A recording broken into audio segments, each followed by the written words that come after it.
Olá, povo! Bem-vindos a mais uma aula de História. Eu sou o professor Marlon, junto com você, comigo, tá aqui o Thiago. Isso, e juntos nós vamos continuar a falar de História do Brasil. Antes, lembra? Você que acessa o Classroom, faz a tarefa, criança! Tarefa obrigatória dessa aula, clica lá. Você que tem as tarefas impressas, marque com a sua escola, devolva as tarefas bem feitas, bem bonitinhas. Garantam sua presença, garante também a sua avaliação, ok? Corre lá, avisa todo mundo, avisa no grupo da escola, dê aquele grito bem alto no áudio no grupo da escola. Bom dia, povo! Olá, povo! Venham todos para a aula, avisa todo mundo, a aula de História está começando. E está começando te lembrando de algo que a gente viu na nossa última aula. Na última aula, você aprendeu sobre milagre econômico. O que foi isso? Aquele período entre 1968 e 1973, em que houve grande crescimento econômico do Brasil. Ainda, você viu que muitas empresas estatais foram criadas no Brasil nesse período. Criança, essas empresas estatais eram ligadas a qual setor? Infraestrutura. Boa. Ainda, obras faraônicas de infraestrutura, lembra? Na parte principalmente de energia, na parte de transportes. Ainda, houve também o aumento da desigualdade social. Camada mais rica ficou mais rica ainda. Camada mais pobre ficou mais pobre ainda. Você viu isso na última aula. Continuando hoje, para falarmos sobre... Hoje nós vamos compreender o período do governo Ernesto Geisel, o quarto presidente do regime militar. Aí você em casa, olha lá, o professor falou errado, tá escrito Geisel. Mas se falava Geisel. Ele é filho de imigrantes alemães. Então, filho de imigrantes alemães, Ernesto Geisel. Ainda, nós vamos analisar essa tentativa de abertura lenta, gradual e segura, nas palavras do próprio Geisel. Ok? Abertura do regime militar. Continuando então para nossa aula, dê uma olhada na foto deste cidadão. Você já ouviu falar no Vladimir Herzog? É esse cara da imagem que está aí. Vladimir Herzog. Ele era diretor de jornalismo da TV Cultura e ele tinha 38 anos quando ele se apresentou no DOI-CODE de São Paulo no dia 24 de outubro de 75. Lembra o DOI-CODE? Um dos órgãos de repressão do governo, de perseguição aos subversivos? Isso. Ele foi convocado para prestar esclarecimentos. No dia seguinte, ele foi encontrado morto na sua cela. Então, um dos casos aí mal explicados de perseguição a opositores do governo com relação a este jornalista Vladimir Herzog. Calma que a gente vai falar mais dele na aula de hoje, só para te dar um gostinho do que vamos ter. Começando nossa aula, tá aqui a imagem do Ernesto Geisel, presidente do Brasil. O general Ernesto Geisel, ele era considerado da ala mais moderada do exército. Criança, lembra que a gente falou de dois presidentes da chamada linha dura? O Costa e Silva e o Médici. Agora você tem o Ernesto Geisel, da ala mais moderada do exército. Logo de início, assim que ele assumiu, ele se mostrou favorável à abertura política do Brasil. Mas, nas palavras dele, essa abertura deveria ser lenta, gradual e segura. Aos poucos, os militares deveriam sair do governo e passar o governo para os civis. Aos poucos, com tranquilidade e segurança institucional. Ok? Continuando.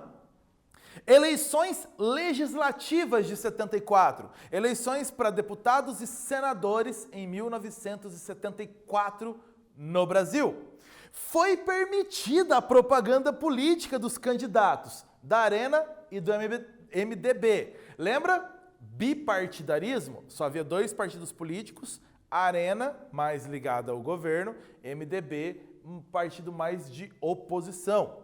Então foi permitida a campanha política dos candidatos para a eleição de deputados e senadores, incluindo o uso da TV. Olha só essa mostras de uma abertura.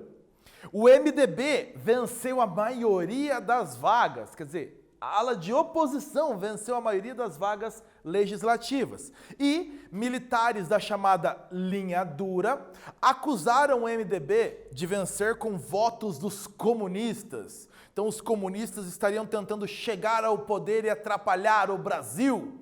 Então, como resposta, muitos suspeitos de subversão, de serem subversivos, foram perseguidos e torturados. Houve um aumento aí das perseguições e das torturas nesse momento, nesse período pós-eleições. Exatamente para evitar o crescimento do comunismo no Brasil, segundo militares da linha dura afirmavam. Aqui tem uma capa do jornal O Estado de São Paulo, durante a eleição, a apuração, que até mostra isso. Essa capa é do dia 17 de novembro de 1974. E ela mostra a oposição está vencendo em 18 estados. No final da apuração, como resultado, para o Senado, o MDB, oposição, venceu em 16 dos 22 estados que havia no Brasil à época. 16 dos 22 estados, o MDB venceu, oposição venceu. Então, uma derrota para o governo nessas eleições legislativas.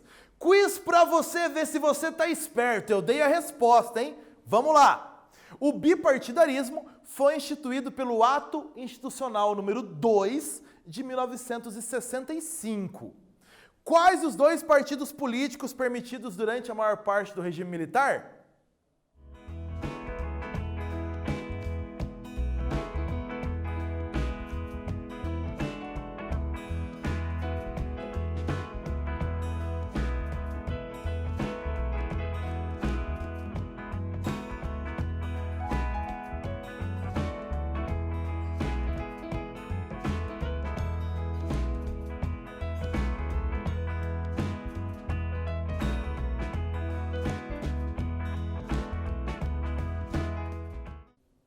Só podia haver dois partidos políticos no Brasil. Quais eram? Democratas e republicanos. São partidos muito famosos nos Estados Unidos, não aqui. Ainda, PRP, Partido Republicano Paulista e Partido Republicano Mineiro. Não, esses são partidos políticos no Brasil lá da época do coronelismo, lembra? Isso. Liberais e conservadores eram grupos políticos lá ligados ao Império, ao Segundo Império ainda. Tá lembrado? Então, quais eram os dois partidos permitidos? Aliança Renovadora Nacional, Arena, e MDB, Movimento Democrático Brasileiro. Esses eram os dois partidos permitidos. Tranquilo para você já tinha visto isso em outras aulas. Aumento das perseguições, era disso que a gente estava falando? Então, olha aí.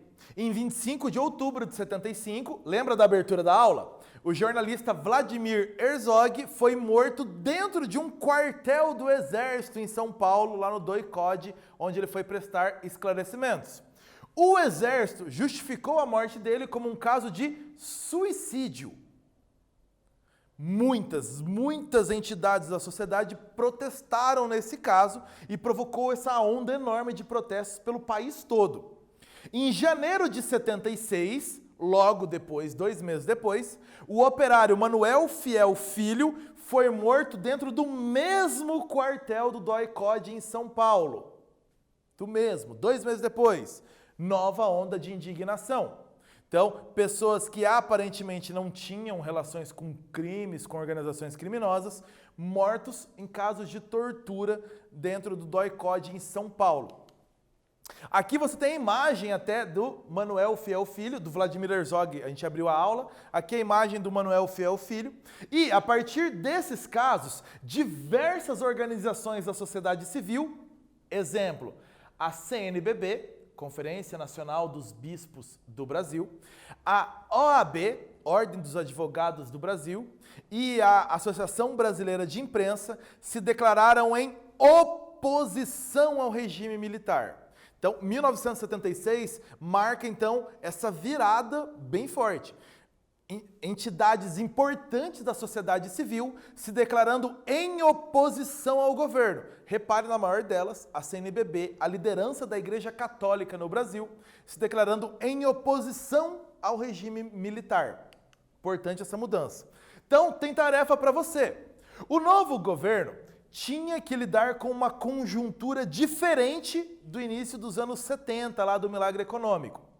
Se por um lado a guerrilha estava praticamente derrotada, a economia, grande trunfo da era do General Médici, não tinha perspectivas promissoras. Pergunta: o que aconteceu com a economia brasileira pouco antes da posse do Geisel? O que aconteceu? E ainda, quais os obstáculos a sociedade começou a colocar ao governo do Geisel? Responde aí.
O milagre econômico estava chegando ao fim, pouco antes da posse do Geisel. Lembra os elementos econômicos que o Brasil enfrentava ali, então, a partir de 1973?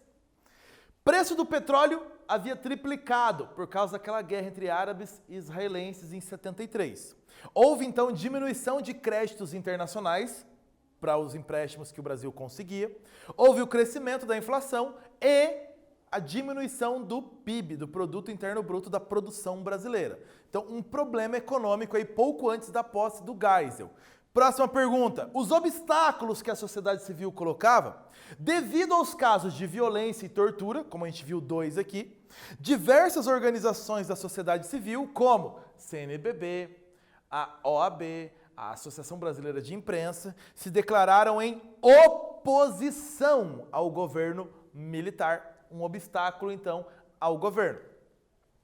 1976, no governo do Geisel, é marcado pela decretação, pelo decreto da Lei Falcão, criada dia 1º de julho de 76, pelo ministro da Justiça, Armando Falcão. Percebeu o nome? Lei Falcão, criada pelo ministro Armando Falcão. E essa lei foi criada, válida para as eleições que aconteceriam em 1976. Lembra das eleições de 74 que a gente falou? O MDB venceu na maioria dos estados? A intenção do governo agora era diminuir a chance de vitória do MDB. Então a Lei Falcão veio para isso.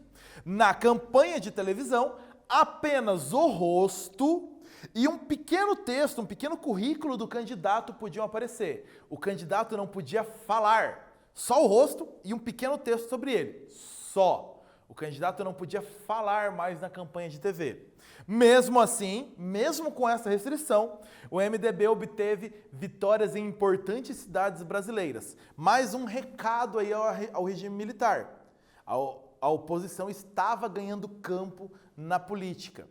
Então, mesmo com a Lei Falcão, o MDB conseguiu vitórias importantes no Brasil. Aqui você tem 2 charges feitas à época comentando a Lei Falcão. A primeira, obviamente, um candidato amordaçado aparecendo na TV, sem poder falar. E à direita, aquela charge onde você vê um outdoor, não abra a boca, e as pessoas conversando falam, deve ser um comercial da Lei Falcão. Porque lembra, o candidato não podia falar na televisão. Ok? Continuando, pacote de abril. O ano agora é 1977. Então esse pacote de abril, um pacote de leis no mês de abril de 77. O governo teve derrotas no Congresso, em votações no Congresso, o governo perdeu. Então, em abril de 77, como consequência, o Ernesto Geisel fechou o Congresso por 14 dias. E aquela ideia da abertura, eleições, abertura lenta, agora um passo atrás, o Congresso foi fechado por 14 dias. Então você tem avanços e recuos nessa abertura, percebeu? Ó, o Geisel, então, com o Congresso fechado, realizou mudanças por decretos. O presidente decretou novas leis. Entre elas, aqui eu destaquei, o mandato presidencial mudou de 5 para 6 anos a partir do próximo presidente. E realmente o João Figueiredo foi presidente por 6 anos. E ainda, 1/3 dos senadores, 1/3 dos senadores, deveria ser aprovado pelo presidente sem voto popular. Então, assembleias estaduais escolheriam os senadores e o presidente diria, pode sim assumir como senador ou não. Então, esses senadores ganharam o apelido de senadores biônicos. Por quê? Estariam sempre, então, ligados ao governo. Ou seja, o governo estava garantindo a maioria dos senadores ao seu lado e garantindo, então, a aprovação de leis. Então, uma manobra aí do governo para ter a maioria do Senado a seu favor. Senadores escolhidos sem o voto popular, escolhidos pelo governo. Mesmo com esses acontecimentos, o governo aumentando então o cerco para tentar ter maioria, a pressão pela abertura política continuou no Brasil. Então aqui, ó, os movimentos estudantis e os movimentos operários retornaram às ruas em protestos contra o governo. Com o crescimento das manifestações, movimentos operários estudantis cada vez mais indo às ruas, o Geisel iniciou então de verdade um processo de abertura. Iniciou, não é que ele fez toda a abertura. Lembra? Abertura lenta, gradual e segura. Ele iniciou um processo de abertura. Afastou, como primeiras medidas, ele afastou militares acusados de tortura. Então ele está mostrando que o governo agora era contra a tortura. E ele revogou os atos institucionais, incluindo entre aí o AI-5, que era aquele mais pesado, mais repressivo dos atos institucionais. Em dezembro de 78, 10 anos de validade, o AI-5 foi revogado. Contribui para essa abertura praticamente a eliminação total dos movimentos de guerrilhas também, que já havia sido feito em meados da década de 70. Então, com essa calmaria em relação aos movimentos de guerrilha, começa então essa abertura. Aqui a capa do Jornal do Brasil destacando isso. Geisel proclama o fim do ciclo autoritário. Não aconteceu efetivamente isso, mas era o início do fim. O ciclo autoritário no Brasil estava chegando ao fim com essas medidas do Geisel ali em 78, ok? Então, campanha pela anistia. Conseguimos aí um início de abertura política, agora precisamos da anistia. O que é anistia, você me pergunta? Te ajudei, olha aí na tela. Anistia é o ato que extingue as punições a crimes políticos, apagando os crimes e as consequências penais. Ou seja, é o esquecimento das infrações, é o perdão. Anistiar, então, perdoar, esquecer, anular, então, as acusações. Anistia. A população foi para as ruas pedindo anistia aos presos políticos e aos exilados, aqueles que tiveram que ir embora do Brasil para não serem perseguidos. Anistia. Os atos, então, pela democratização se espalharam pelo país com pedidos para o governo anistiar os presos políticos e permitir a volta ao país dos exilados. Também havia pedidos para devolver a cidadania àqueles que haviam sido caçados. Então, vários políticos que perderam o direito de se candidatar agora, o pedido era devolver a cidadania a todos eles. Então, cada vez mais a população indo às ruas pedindo essa abertura, tocando o pedido pela abertura política e agora pela anistia. Aqui você tem imagens que mostram exatamente essa ideia da campanha pela anistia. Então você tem cartazes das pessoas pela anistia ampla, geral e irrestrita. A lei da anistia só foi realmente aprovada no governo do próximo presidente, João Figueiredo, a gente vai ver isso em outra aula, mas a campanha se iniciou no governo do Geisel, ele sofreu essa pressão, ok? Então aqui você tem imagens mostrando isso, anistia ampla, geral e restrita, ou seja, anistia que atinja a todos, presos políticos, exilados, aqueles que perderam direitos políticos, a todos. Ok? Esse era o pedido, mas o governo estava então negociando.